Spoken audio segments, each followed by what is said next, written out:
2020 was the deadliest year for gun violence in more than 2 decades. 2021 is already on track to be worse. We need leaders in Washington to wake up to this crisis. Wake up. Through the first 5 months of this year, gunfire killed more than 8,000 people in the U.S. That's about 54 people a day, according to the Gun Violence Archive. A bullet just come straight through the window. You know, it's like, are we safe home or are we safe outside? Where are we safe at? Chicago is one of the cities battling a surge in gun violence, and far too many of the victims are children. You have parents reluctant to allow their little children to go to parks, to go out and play. We've had quite a few children who have been shot and killed under the age of 16. And that just should not be. Pastor Corey Brooks runs a nonprofit in Chicago focused on ending violence. He told CBN News the situation there has gotten so bad, it's now affecting the economy. In our neighborhood alone, we had a McDonald's of all things to close because of the violence.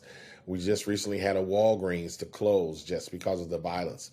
So you have this violence in these neighborhoods, and then you have things closing as a result, and people losing jobs, and it becomes even more difficult and more stress.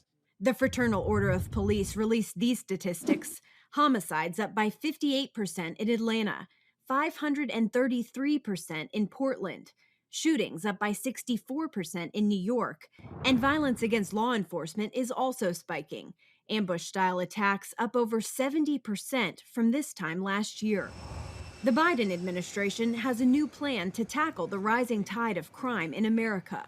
We have an opportunity to come together now as Democrats and Republicans, as fellow Americans, to fulfill the first responsibility of government on our democracy, to keep each other safe. Enough.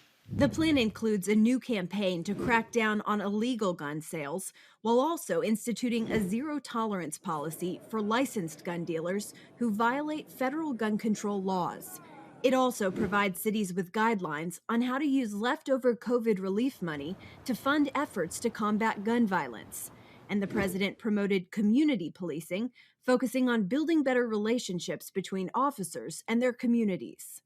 Experts are unclear on what exactly caused this surge in violence, but expect it's a perfect storm of factors.